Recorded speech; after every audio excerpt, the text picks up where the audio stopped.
Everybody. My name is Patricia Lewis. I'm the Research Director for International Security here at Chatham House. It's my great pleasure to welcome back Rob Malley, who is the President and CEO of International Crisis Group, and this now, can we say, annual fixture on 10 conflicts to watch for the year coming in 2019. Always a little controversial, what you put in, what you leave out. There's only 10. There's a big world out there. And, you know, as you say, it's a fairly bleak world at the moment. So a few house rules. This is not under the Chatham House rule. This is on the record. We're being live streamed. So would people please switch their phones to silent? It would be really helpful. We're going to speak for a little while, and then I'm going to go out to the floor for questions. And if you get selected to ask a question, I'd really appreciate it if you could say who you are and if you have an affiliation, what that is. That would be great. And we'll close just around 7, so we haven't got a lot of time, Rob. But, Rob, you do paint a bleak picture, yeah, a world with fewer rules. US power that used to set the limits now sort of absenting itself from doing that, and actually, perhaps even worse, starting to dismantle international law, international treaties, pull back, and leave a vacuum for others to fill. I mean, what's going on? How are you characterizing it, and how did you select these 10 conflicts? So first, thank you. It's a great tradition. I really enjoyed, and it's always great to see so many people. I assume this is Brexit fatigue. People want to talk about anything but. So you just mentioned it. I did. I know. I had to mention it. Get it out of my system.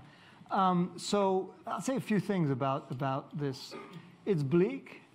It's true that the U.S. is a example, perhaps the most striking example of this move away from the order of the past, and I'll come back to that in a second.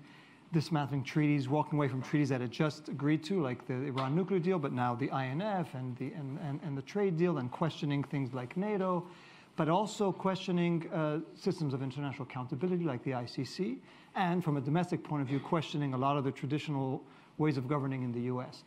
I want to put an asterisk, which is a big asterisk in the piece. I think it's not as if the U.S.-dominated order was an exhilaratingly positive order for many people around the world. So I think we have to be careful in not, as we say, being too positive in our nostalgia. Nostalgia can be quite misleading. For many people around the world, in the global south in particular, the era of US/Western dominance was associated with mass atrocities, mass killings, and many things that people are not going to miss. The problem we have now is that we're moving from a world which was familiar, if very unsatisfactory. We're in this transitional period where rules are being thrown overboard, and therefore where different countries are scrambling for influence, for power, for resources, where within countries there's also a questioning of old rules. I mean, we're seeing it with Brexit. I'm saying it again. We see it in the United States. We're seeing it in Europe with the rise of populism. We're seeing it in Brazil. We're seeing it throughout the world. We're seeing a questioning of the order. And what this reflects is the fact that I think it is true that both the international system and its institutions and domestic systems and the institutions have not delivered, or not delivered in a way that people, whether it's, and by people, individuals or states, have found satisfactory. And so there's a contestation of the order at different levels. It's almost as, like a Russian doll. There's a changing of the guard at the international level, at the regional level, and domestic level. And all of it is happening at the same time. And as I write in the piece, we're going from something that was unsatisfactory but familiar to an unknown. And in that transitional period, I think we're seeing more and more scramble for power, scramble for influence, conflict, and uncertainty because there's no rules, there's no more guardrails. It's unclear what comes next. Rob, you were in the Obama administration. You were in Crisis Group, then the Obama administration, and the Crisis Group. Yeah. When you joined the Obama administration, prior to that, we'd had the George W. Bush administration, which did all of this. Right? It unraveled treaties. We had the ABM treaty pull out. We had the biological weapons strengthening process pull out. We had the war in Iraq during the Bush, Afghanistan. We have, of course, the terrible atrocity of 9/11. It was a very turbulent period where, countless numbers of people died as a result of wars created throughout this tenure. And then we had the Obama period, and now is this not a back to the future type of thing that's going on? Should we get some, you said the deceptive nostalgia. There is this sense that we got through it, so it was all okay, really. And are we just going to say that again at the end of this period, do you think? I think every era is turbulent, but every era is turbulent in its own way. And the turbulence we're living through now, I think there's something different. The result may not necessarily be worse. We were just discussing in some ways the war in Iraq still outstrips and outweighs anything that President Trump has done in terms of the damage it did to the international system, to the victims of the war, and to the United States' reputation in the world. So we're still living, I think, in the aftershock of that.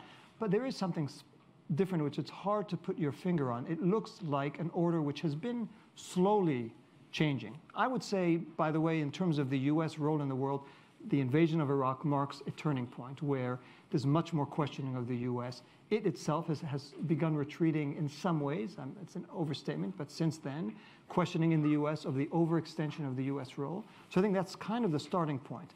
But something has happened. I think it is undeniable when you see what's happening in this country, in the United States, in France, in Brazil, in Hungary, in Poland. There's a sense of a world that is changing, that is shifting, China rising, the U.S. in relative decline, and just a sense of uncertainty about what role different countries are going to play.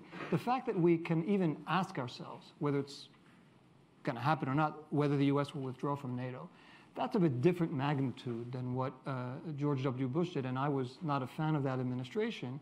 But there's a questioning now of basic, who are the allies, who are not, who is the U.S. allied with, who is it going to do favors to? I mean, those things are new, and they're causing a damage of a different sort, and it's a damage that is much more uncertain, I think, even in the George W. Bush administration. There's one common thread between the two. John Bolton, who obviously was not a great fan of multilateral treaties under George W. Bush, and he now has a position of even greater influence under President Trump. But not necessarily completely aligned with President Trump's views. I think one of the really fascinating subplots is that I look at President Trump as there are three dimensions. There are his instincts, and the best barometer or guide of where he's going to go is trust his instincts, what he says, what his whole life has been about. And then you could sort of guess his antipathy towards Europe, towards NATO, towards treaties. Then there's his policy pronouncements, and it's much harder to decipher those because they seem to vary day by day. And then there's the implementation, and there's a real disconnect because the implementors of his policy are not aligned with his instincts. We've seen that in Syria just the other day. I think we'll see it in Afghanistan.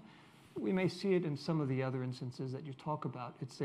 Which makes this administration even more difficult to grasp. And some people have commented when we say the 10 crises to watch, the U.S. administration could have been number one, but then again, it sort of is a common theme in most of the conflicts that we talk about. But you mentioned in this that President Trump isn't by any means the worst of these so-called strong men. No. There are many others that would contend for that accolade. Sure. You talk about Russia, you talk about Saudi Arabia. Do you want to take us through some of the influences that we're seeing that are affecting these 10 conflicts that we need to be watching? And again, this is part of, I think, what's happening. And I don't be very careful not, as I said, painting too rosy a picture of the past. But there is a sense that when there are no rules, you can't really break them. And when there are no limits, you don't know where to stop. And I think, obviously, if you look at what's happened with Saudi Arabia, with Mohammed bin Salman and some of his policies, which I think have not been resisted, and then he keeps going. But he's not the only one, of course. You have President Putin. You have a number of leaders around the world who, sensing that, again, there's this relative vacuum. I would call it more fluidity than a vacuum. There's a sense of uncertainty about who is going to be, what the new rules are going to be. And so you test them. And when you see there's no resistance, you test them again and again and again.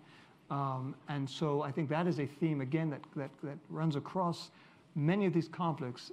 They are not necessarily more deadly or worse, but there's a sense where people simply don't know how far they can go because they don't know when they're going to be stopped. That's like children and adolescents, you know, testing out the rules, seeing how far they can go. Surely... You're talking about your children, not mine, I'm sure. I'm being live streamed, I'm in trouble. But, you know, surely we should expect more from our leaders. We should expect them to understand where these limits are. We should expect them to understand how, you know, what their role is, how they need to prevent conflict, what leadership is really all about. And we're not getting that at the moment. That's quite a positive image of political leaders in general, let alone the current generation. I'm not sure that they view their role as doing that. They view their role as advancing what they perceive as their own interests, and when there's no resistance, you push further. I don't think that that's necessarily something that is surprising. I think what is damaging is that the institutions that were supposed to, very imperfectly, regulate this are either discredited. I mean, let's be honest, the UN Security Council is an anachronism. I mean, why do those 5 members have veto power? It's an anachronism that no longer reflects today's power relations, and the powers who are not represented on the Security Council know it. So there is that sense that, okay, we're going to have to invent new rules, new multilateral institutions, or reform the ones that exist. But until that happens, it's not at all surprising that leaders are going to try to take advantage of the lack of enforcement, lack of accountability, of impunity worldwide and domestically. And again, we're seeing that. And, you know, I have to say our own organization has been a victim of one of these cases where, you know, countries think we'll do what we can do if we can get away with it. One of our employees is now detained in China. It's been 36 or 37 days. You know, a victim of a much bigger plot, but he's just one of many others. I mean, who today are being detained or in one case that we know well, Jamal Khashoggi, killed.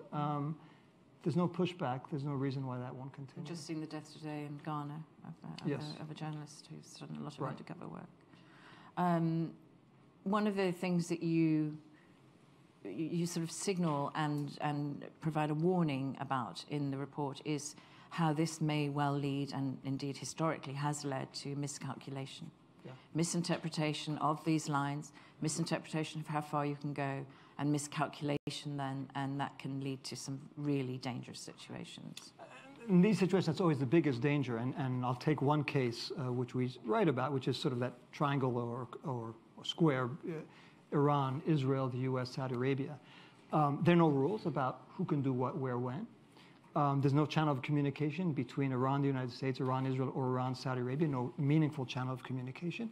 And each side is prodding, and no side, and again, this is a characteristic of worlds in transition. No side wants to show weakness because it invites more pressure. So Iran doesn't want to show that it's too weak. Israel, the United States, Saudi Arabia. So each one is going to take a step to show that it is not afraid of what the response will be. At some point, it might provoke a response that it didn't intend. And so at this point, Israel has been able to, and now vocally, openly, go after Iranian assets in Syria in a way that I must say most people would not have expected they could have gotten away with in the past. They have. At some point, are they going to go too far? Too far from an Iranian point of view, and Iran will retaliate. Same with Hezbollah in Lebanon. Same with what's happening now in Yemen between, and you know, hopefully the ceasefire of sorts around Hodeidah will hold, but if it doesn't, and if one of the Houthi drones or missile strikes hits a Saudi airbase or Saudi city or an Emirati airbase or city, is there a response? Does a response hit Iran?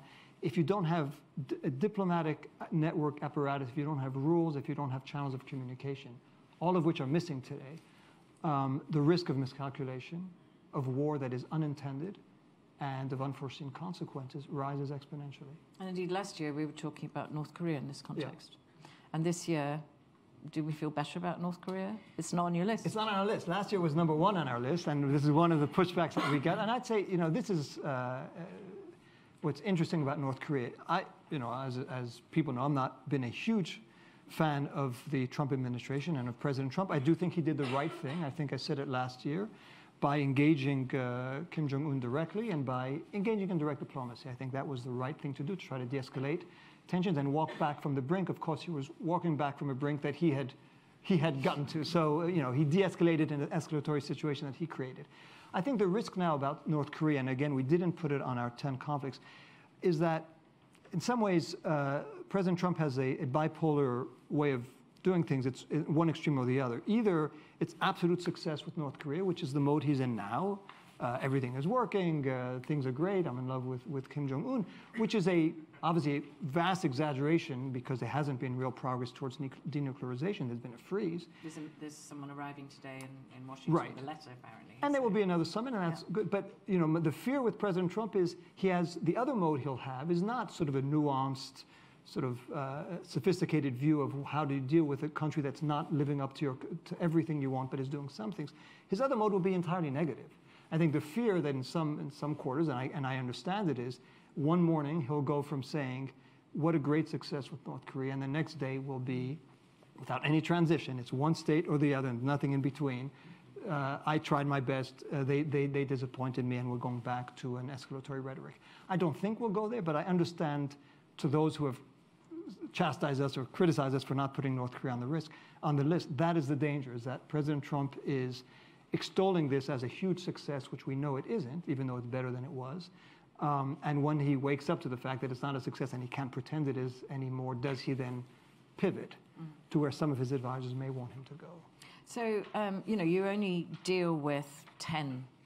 Each year you give yourselves 10. So there's always one that's not on there that should be on there. You've mentioned North Korea. What's the other one, do you think? Well, and part of it is we're looking well into the future. The other, and we spoke about it earlier, DRC, the Democratic Republic of Congo, obviously today is in the news. That doesn't necessarily mean that it will be 2-3 months from now, but I'll just tell you the kind of reaction we've gotten is why is North Korea not on the list? Why is DRC not on the list? Why is Sudan not on the list? There are obviously signs of instability there. And why is Israel-Palestine, which was not on the list last year or this, and I feel particularly bad about that. I feel bad about it because of my own emotional attachment, but again, we have to make a selection, and if we covered everything, we'd be here for 10 hours, and it would be 100 conflicts to watch. Yeah, exactly. And that's always the problem, and then you lose interest. So I think it's a really interesting format, what you come up with, but in a way, it's the ones that aren't on in a way that we probably need to throw out to our audience now. And we have many experts in the room who I'm sure have spotted the one that you haven't included that you should have done. I'm very pleased that you've put Cameroon on. I've been very concerned about what's going on in Cameroon for quite a while. Okay, so I'm going to open up the floor now to questions and any points people want to make. As I said, if you could please say who you are, and any affiliation that you might have, I'd be very grateful. So does anybody want to take the floor at this stage? Oh, okay. So you all agree that these are the 10 clubs. There's someone at the back there, if you could please say. Okay. Thank you. Anis Qadri, I'm a member of Chatham House. Mr. Malley, where would you think the conflict in Kashmir, which is sandwiched between the nuclear-powered India and Pakistan, and let's say not really very stable area, where would that fall into in this list? Should we take a few? Yes, let's take a few together. There was one over here on the... Please, thank you.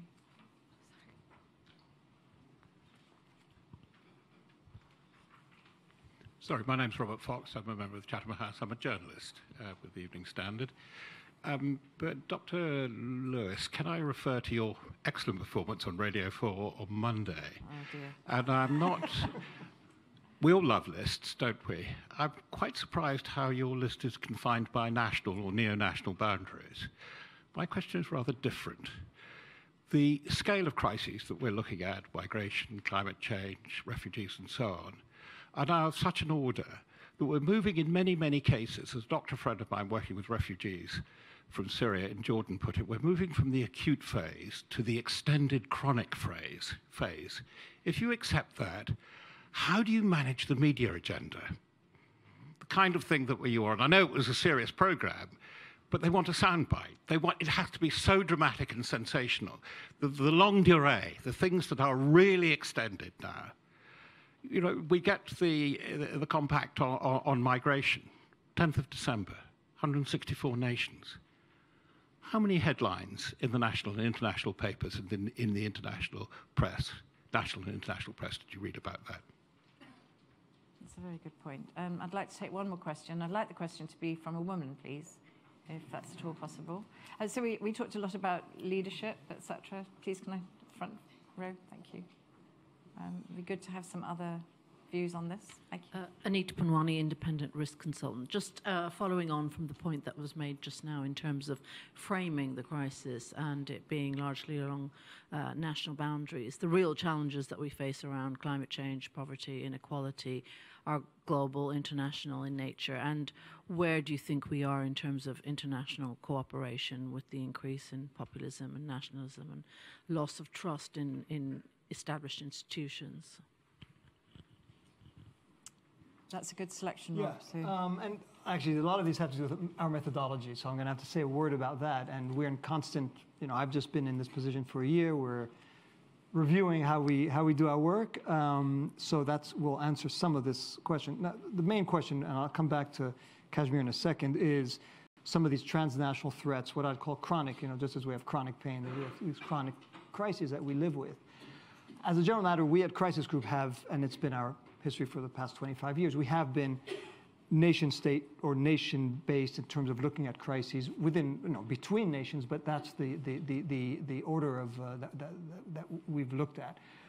We've evolved over time. There's some more thematic issues that have arisen or that we've focused on, whether it's the problem of jihadism, gender and conflict, economics of conflict. There's some that we have looked at and tried to look at what they mean globally. But our strength is that we have people on the ground who look at what's happening in Cameroon or what's happening in DRC or what's happening in Afghanistan, and that's been our strength and our value added. Other organizations are better than we have been at looking at climate change in general, looking at or migration and refugees. I think we're in the process of rethinking some of it without losing our identity. And to start, again, I mentioned some. Climate change is one that we're thinking about dedicating ourselves more directly. But the truth is, we know where our value added is, we know our strength is, and the experts that we hire are regional experts. So but that doesn't mean that we're not seeing, for example, climate change. If you look at our work on Nigeria, between the farmer herder crisis, if you read what we write, a lot of it is directly related to climate change.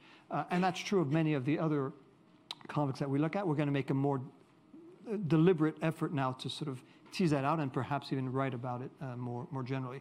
But I do think the other question about how do you maintain attention to crises that don't make the headlines? I mean, that's true, by the way, even of crises that are burning, but you mentioned Cameroon. It's hard to mention, to get people to pay attention to Cameroon when every day there's another tweet that you have to care about, and every day there's another crisis, like Brexit, or like today, what happened yesterday in Syria. So it's very hard to get people to focus on some of the ignored conflicts, which we try to put on our list, or on some of these chronic situations. And refugee, you're absolutely right. I mean, we're living with the largest number of refugees and displaced people since the Second World War. And people care about it when it affects them directly. So when they hit the shores, or when there's a crisis in Europe, or when in Greece or elsewhere. But otherwise, the fact that you have basically another world, or entire countries with their own systems and their own non-systems, that's something I think is a challenge for all organizations. How do you get poverty, inequality? How do you get these issues to keep, to maintain people's attention?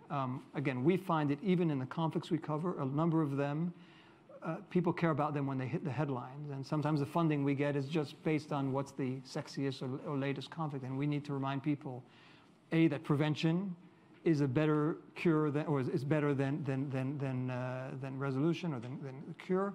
And that some of these things that may not hit the headlines are the real problems that we're going to have to deal with now and in the future. Kashmir, I have to be candid. It's not something that we have covered. Again, we just have a new head of our Asia program. We're rethinking it. It is one of those conflicts that if it were to reignite in a very serious way, I mean, it's always there, and there always are casualties, and it's causing immense suffering. But if it were to reignite in a serious way, it would be cataclysmic. And so but right now it's sort of at that low boil that we've been with for some time. But I'm giving it some thought about whether that's one of the conflicts that we currently don't have a team covering it, but maybe we should. I think one of the issues brought up over the issue of press attention is that, we get a lot of solutions to things. We have progress. The UN SDGs is the Sustainable Development Goals. We have the global compacts on migration, refugees. There've been a number of treaties negotiated multilaterally. There are solutions, and yet we're not very good at celebrating those, informing people about them, letting them know how important they are. And the world can feel very, very bleak sometimes when you read the headlines.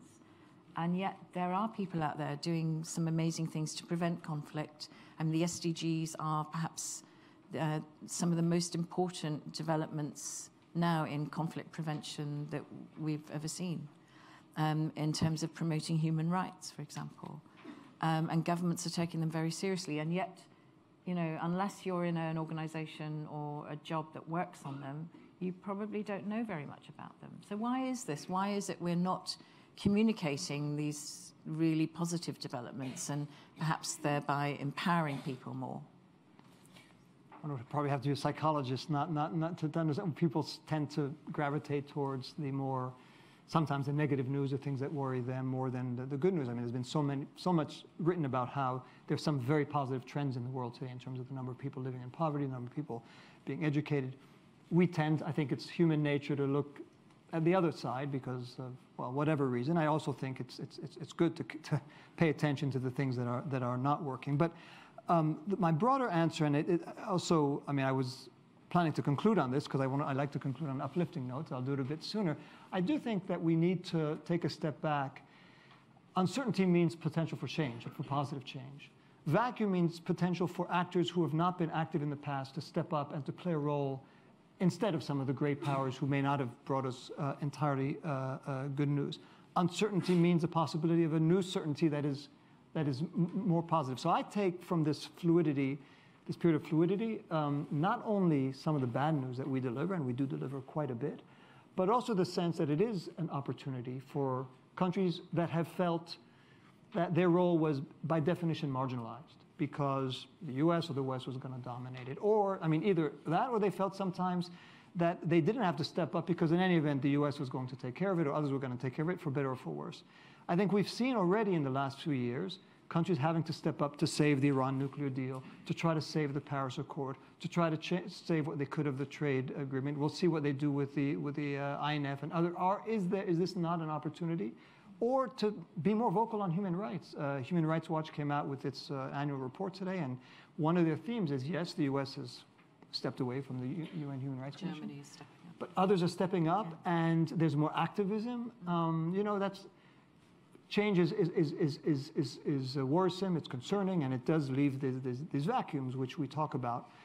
But from those, and for an organization like ours, it means we can press regional actors, the African Union, others, to play a bigger part because they neither have the reality or the excuse of others who are crowding them out.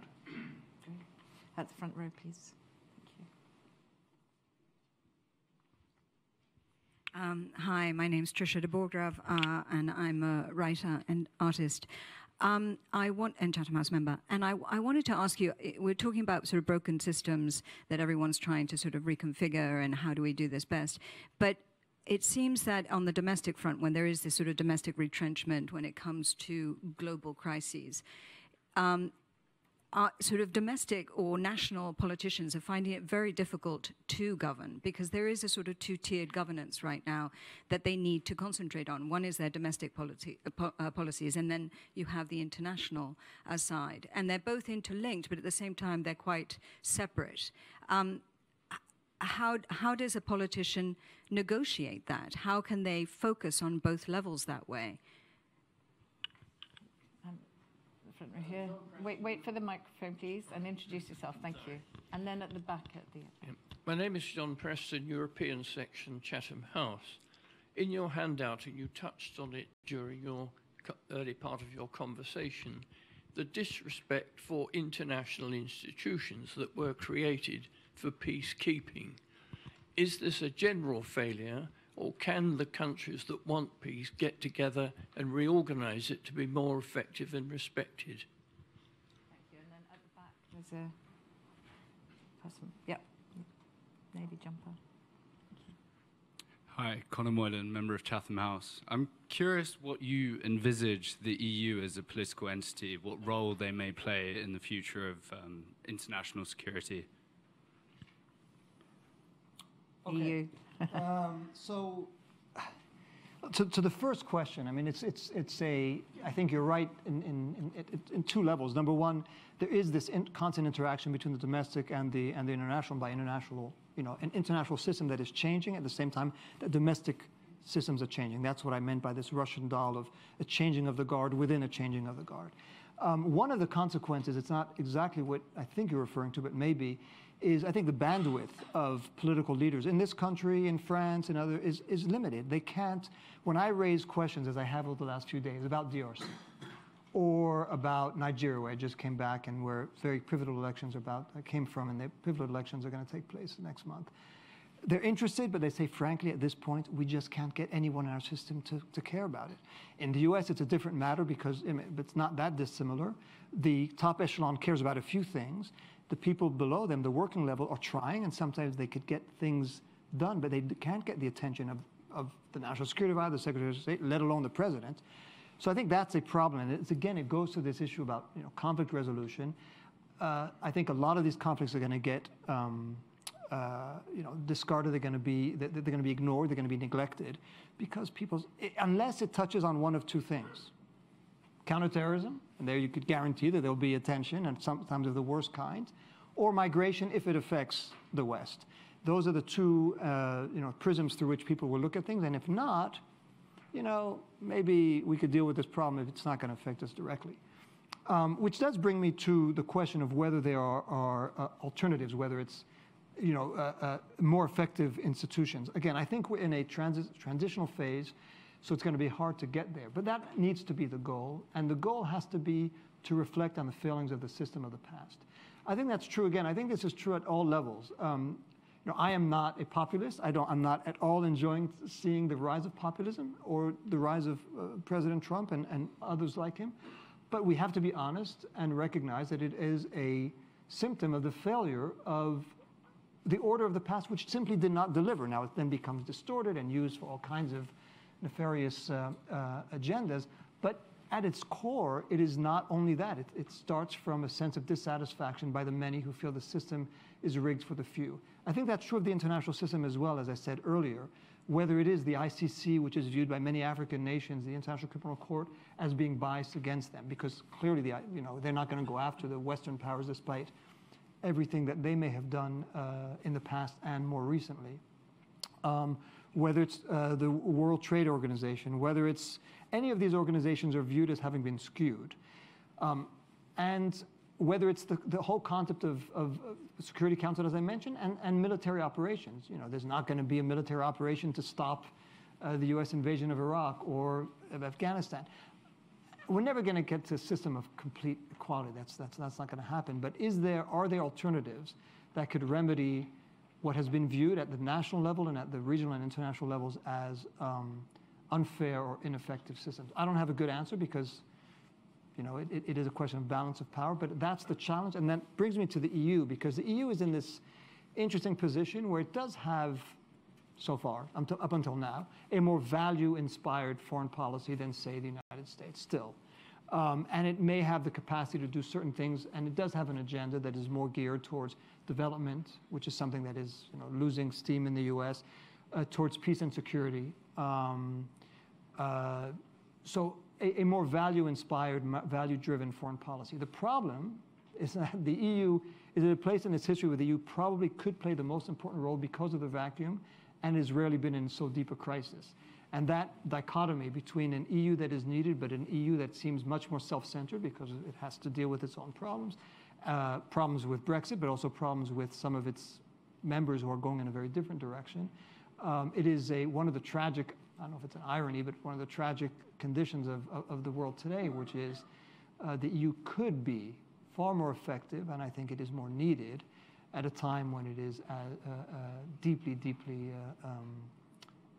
in crisis. And so we started off a year ago and really calling for the EU to play a greater role, and it has, I think, in the Iran nuclear deal. We came out with a report yesterday marking year 3 of the Iran nuclear deal, and it is nothing short of a miracle that, thanks in large part to what the EU has done and to Iran's strategic patience for its own reasons, that it's managed to keep it alive. But it would be far better if the EU were in a far healthier place. And we had President Trump today speaking in the speech he gave on missile defenses in space about Iran, about its missiles, and about how he'd pulled them out of this disastrous deal. So, that is, again, that's not over. I'm going to throw the question, though, back to you at the back, who asked the question on the EU. What do you think the EU should be doing differently? Well, I think for starters, it should be trying to structurally reform. I think there's a bit of an issue with the requirement of unanimity from the EU. I think we're seeing China playing a very malign role with some of the EU member states, and so I think changing from a sort of unanimous consensus required to a majoritarian consensus required on foreign policy issues would be a fantastic place to start. Thank you. Thanks very much. All right, anyone else? Yeah. Can you wait for the microphone? Because then people can't hear us, unfortunately, on live stream if you don't wait. So, thank you. I think the weakness of the EU is poor communication between what is simplistically called Brussels and the people in the different countries. We don't see any of them, and they don't speak to us in the UK, and I suspect it's the same elsewhere. I think they should put their false teeth back in and start talking to us. Put your false teeth back in, I think is the phrase we're going to use. Yes, please, in the front row. Thank you. I still need more women to lean in. Great, thank you. Brilliant. Hi, good evening. Andy Starr from the Royal College of Defence Studies. What do you see as the potential to thread the needle of China and America coming to a strategic accommodation in the long term? If you give front row, please. Thank you. Good evening. Alexandra Brandl, I'm a student at UCL, and I'm very interested in climate change and diplomacy, especially in a definition of a climate change refugee. We still don't have a concrete definition or an explanation what that actually is. So could you maybe give the climate change refugee? Mm-hmm. When will we actually have a concrete definition? When is it written down? Do we even need one? Do we need the certainty of who exactly climate change refugee is? Is the definition for the impact of climate change on migration and refugees from impacted areas? Yes, and really using that term and having it backed up with something. Thank you. Yeah. There's a hand up at the back there, please. Thank you. Thank you. Bertie Carr, Albany Associates, good evening. Just late last year, Jeremy Hunt gave a speech about articulating Britain's role in the world post-Brexit. And he touched on such soft power reserves that we can deploy to assist in these areas, such as protection of media freedoms. Could you sort of touch on that, tell us what you think about that, and what other effective soft power measures we have to deploy, and not just Britain, but those in the West? China, the US, and this is, at least in my experience, the first time that we put, maybe at least in my 1 year, so only 10 conflicts to watch, where we put a sort of a geopolitical tension like China, the US at almost the very top of our list, because it is sort of one of those tectonic shifts. China rising, which has been true for some time, economically, demographically, politically, diplomatically, and militarily. And we're just seeing that it is gaining an influence and an ambition around the world, which is natural for a country of its size. And the US, which again is in relative decline, but is certainly not yet second-rate power. It still outstrips China in terms of its military capability, its economic sort of power in many respects. So in some ways, this is a diplomatic, or it's a competition that's bound to happen, and the question is, how is it managed? Right now, it appears that the focus has been on the trade issue, and I would not be surprised, because it is, I think, again, for all of the imperfections and worse of President Trump's way of doing things, he seems to have been pressing a spot that is vulnerability of China and of Xi Jinping right now, which would lead one to think that they may well find a compromise on that score, because China just needs to stabilize that front, to resume and to continue its economic growth, and to be able to provide for its people. So I think you may see a temporary calming of the waters on that front, but the question is, does that then lead China to try to flex its muscles in other areas, because it needs to show that it's not simply surrendering to the diktat from Washington. So I think we have to, and that's why we put it on the list, we have to expect not necessarily a confrontation, which would be, again, of such cataclysmic consequence that it would make everything else pale, but I think we should expect more rough waters between the two. And what is absolutely clear, and I think it's happening in Europe too, but at a slower pace than in the US, is a complete shift in the way of looking at China, the relationship with China. A few years ago, there was broad consensus in the US, whether one was more hardline or more softline with China. There was a basic acceptance in the foreign policy community that bringing China more into the community of nations and in the sort of the international system, economic system, allowing it to grow and to be more of a stakeholder, that was good for international peace and security. It was good for China's evolution. That may have been a bit naive at the time. I don't want to, who knows, but it's now sort of swung to the other extreme, where it is hard to find a politician serious politician in the US, or even foreign policy thinker to a large extent, who doesn't take the opposite view, that this was a scam, and in fact, China's taken advantage of the US desire and the West desire to bring it in, and they're the enemy, and they're the ones we have to squeeze. And it's very, the discourse, the pro-engagement discourse in China has shrunk quite dramatically. I happen to think that's not particularly healthy, because I think we have to find the right balance, and that's, I think, the sense of your question. It's going to be a strategic competition, but the two are going to have to, and the West and China are going to have to find ways to coexist, and that's going to be one of the bigger issues of this sort of new order that's being settled. But Europe has a role to play. Europe has a role to play. Europe is sort of in it's a strange world they're in, because on the one hand, one would think this is a time where they would be closing ranks with the United States to try to redefine the relationship with China, but at the same time, the US is waging a trade war of sorts against Europe. So it's a bit, that's an odd calculation by the US. And China, on the other side, China is obviously, trying to extend its hand to Europe, and actually at some point telling the Europeans, come with us, we're more reliable, we're more of the stakeholder in the world, we're more rule-bound, we believe in the international order, come to us rather than to the US. They believe in climate change. They believe in climate change, and yet their behavior on other fronts is obviously, whether it's trade, intellectual property, or I would, selfishly add, or not selfishly, but I would add parochially, the arbitrary arrest of citizens in China. That is sending a very different message, and I don't think what my read of the mood in Europe, it is not, let's abandon the US and run to China. So both China and the US are acting in ways that are sort of counterproductive if their goal would be to bring Europe to their side. On the question of climate change and refugee, climate change refugees, I must admit, and this is, as I said, we have not really focused on this. I think it's a great question. I don't want to pretend that I could answer it. I don't like to answer things that I have not thought about. So we are looking at the link between climate change, conflict, displacement, refugee. But this is next year when I come back, I hope to be able to answer you in a more informed way. But I'd love to hear more about that. It's not just actually Britain's role in the world. I think we're seeing more countries, and it's again the point that I was making earlier, when there's more of a vacuum, and when the country that had set the norms or wanted to set the norms in the past, the US, is retreating, then questions like development, like democracy, like human rights, like gender and conflict, and you now have a number of countries, Canada and others, that have a feminist foreign policy.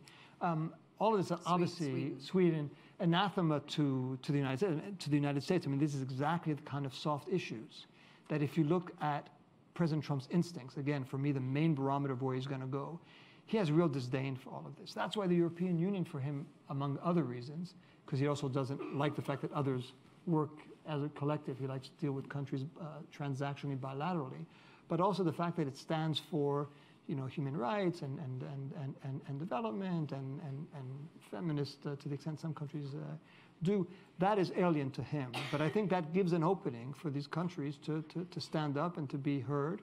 I think some of them have already done so. It's, again, it runs up against the point you were making, which is they also have to deal with their domestic politics at a time, and so they're very interested in commercial deals, which often, and I can think of a few countries where they have been torn between their belief in some of these universal values, or values, I don't need to call them universal, some of these values, and the fact that it could endanger some of their commercial dealings with countries in the Gulf or China or elsewhere. So I think this is a moment of real, there'll be a tug of war. Countries that would like to play a bigger role on these issues, but who also face this real weight, this real imperative of their domestic economies, their domestic politics, and picking a fight with certain countries over human rights or the arrest of journalists, media freedom. In the imbalance, it's not clear that the values are going to win out. So we've got, I think, time just for a few more questions. We've got one here, please. Thank you. Just here. Thank you. If you want to put your hand up, I'll try and catch you. Melanie Hughes, Chatham House member. I just wondered if you'd like to comment on the kind of Russian infiltration into Europe, especially in the Balkans, and their rapport with right-wing parties. What do you think of that? Thank you. There's a young woman back there. Thank you. Sophie Kippen, civil servant.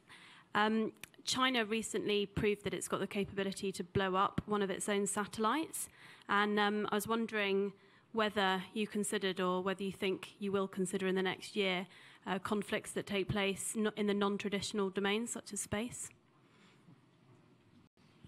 And I think then this young gentleman, yes, thank you. And then the last one here. With increasing sort of competition and conflicting interests in global organizations, do you see regional and continental organizations stepping up to kind of fill the void that, say, the UN or the WTO are sort of failing to close? Thank you. And final question. Yes, my name is Claudie Sonnet. I'm from the Canadian High Commission.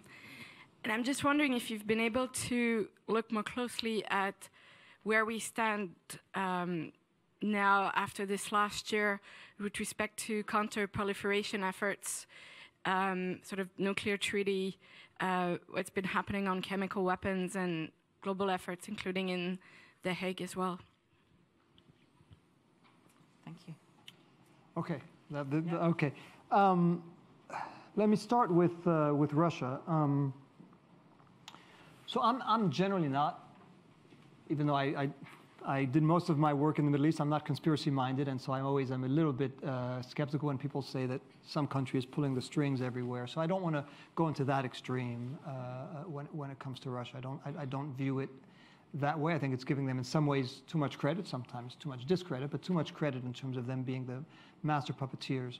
I think Russia has been a power in decline, and that is acting with the opportunism and the aggressiveness that countries in decline, or feeling they're declining and wanting to halt it, do. In some ways, it's the mirror image of China, which is a country in a sense that has tried to act more cautiously, and I think up until now, and I think Russia is kind of the reverse. And they've been very good at it. I mean, we have to give them that credit, that in terms of their being opportunistic, seeing weaknesses in certain systems, playing on those. I think their role has been exaggerated. I do believe that, but they have been effective in a number of theaters, and it's something that we have to take into account. Obviously, Ukraine, which is on our list, the way they are even today undermining President Poroshenko and what they did in the Sea of Azov, that's part of a calculated effort to try to get to weaken those who who they view are not rowing in the same direction, and trying to help general forces which I think will be more in their favor, the more populist forces or the more pro-Russian forces. But again, I think I want to strike a balance. I'm old enough to remember the days, which are not that old, where everyone thought the U.S. was pulling every string everywhere, and I was in the U.S. government. I could tell you we're not that good. So I don't want to now go into that other extreme of thinking that the Russians are deciding, they're responsible for Brexit, they're responsible for President Trump's election, they're responsible for the rise of five-star movement and the extreme right in Italy. I think we have to sort of be a bit more measured about that, but be aware of the fact that they are being effective, just as, by the way, and they would say this, they'd say, well, it's not as if the U.S. hadn't intervened historically in a number of countries, so they think that this is just giving back what they received. Regional organizations stepping up, absolutely. I mean, whether it's going to happen, I don't know. Whether it should happen, that's the point that I was making about the EU. I think the AU is an interesting example. They have their flaws and their weaknesses, and their effectiveness is now being tested in terms of how they're going to react, for example, to what happened in DRC. But it is an organization where there seems to be somewhat of a collective spirit, as opposed to some other regional organizations I could think of. But I think it is really a challenge. It is a test. Again, I am old enough to remember when a number of these countries and the Europeans in particular, but also others, were complaining that the U.S. wanted to monopolize all these efforts, and it was a sort of we play, you pay vis-a-vis the Europeans and vis-a-vis others crowding them out. So now that the U.S. is not playing that role, now is the time for these regional organizations to try to see whether they can do it. But of course, to do that, they're going to have to overcome internal divisions, which are made all the more acute by, again, the fact that at a time when these countries are dealing with internal domestic unrest, that's going to be their priority, and they're going to put that forward. And we haven't spoken that much about Africa, but the theme of Africa for the past year and the coming year is going to be these battles over transition and contestation of rulers that have been in power for a very long time. We could think of Sudan, DRC, what's happening in Togo. These are, in all these cases, what we're seeing are battles between orders that are being challenged by their publics, and the public that is rising up, and the regimes that are trying to find different ways to stay in power, changing the constitution to extend their mandate, or finding other ways, rigging elections or whatnot. And so, how do you get regional organizations to speak as one and to act as one when their member states are in the grips of real domestic challenges? That's a huge problem. Finally, I'm going to sort of put as in one basket questions about counterproliferation, questions about non-traditional conflicts, space. I see my staff here, both, they're trembling, fear, because they think I'm going to come out of this and say, okay, now we got to work also on counterproliferation, cyber, artificial intelligence, satellites. We do all that. We can just do. Good. Maybe we'll ask you to do it for us. But it is, we are, as I say, in the midst of thinking about what a conflict is going to look like tomorrow. They're not going to look like the ones they've looked like today, for all kinds of reasons, and in particular because of cyber warfare. Drone warfare is already one way in which conflict has changed dramatically, and in some ways for the good, because you can be more precise in your targeting. In some ways also for the good in terms of those who are perpetrating or who are behind the drone war, because they don't expose their personnel to as much danger. But it has at a cost by making war cheaper. And some countries now can wage war without exposing their personnel to any danger. And so what had been one of the factors that has restrained, if I look at the United States, Vietnam, Iraq, when they saw the body bags coming back, which was obviously that was an absolute tragedy, but that mobilized people back home to say, we need to stop these wars because it's also affecting our people. It's affecting the people there much more, but also affecting our people. The more war becomes distant, the more it becomes impersonal in terms of those waging it. Where's the counterweight going to come? And so we have to think about artificial intelligence, drone warfare, cyber war in a very different way. It's going to make war in some ways less costly, in some ways easier to wage because less costly to the perpetrator, and the victims become invisible. And then we have the problem of how do we deal with chronic issues where you don't, the West and those who are in charge don't really see the cost of their actions. So it's a whole nexus of issues that, as I say, my team is going to be extremely worried about if we try to cover all of them, but we are going to have to think ahead about what war is going to look like, who's going to wage it in order to achieve what, and what's going to be the counterweight if people feel like they could engage in cyber warfare and in artificial, war through artificial intelligence in ways that that don't have rules today. There are no rules that are governing those. Even whatever rules exist, the non-proliferation rules about use of chemical weapons, use of biological weapons, use of nuclear weapons, there is virtually nothing when it comes to this new age that we're entering into. We may not be the ones to do it.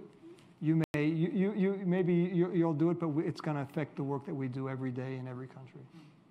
Rob, thank you very much. But before you go, one of the purposes of this report that's done every year is to raise awareness, is to get people talking, which I hope we've done a bit tonight. But it's also, I think, to have an impact somehow. And when you put an issue like Cameroon on the 10 conflicts to watch, does this have an impact? Does this make a difference? Does it get then sort of bumped up in the Security Council?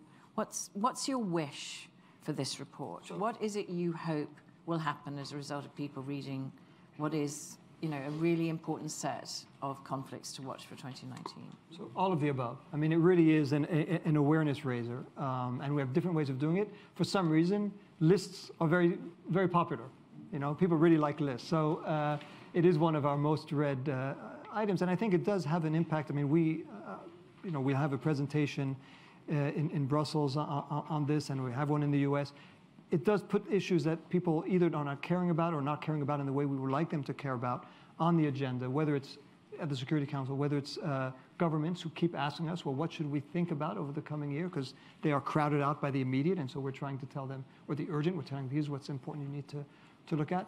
And of course, the main benefit is that I get invited here every year, and I'm grateful for that, and thank you very much. So thank you very much. Thanks to all of you. Thank you.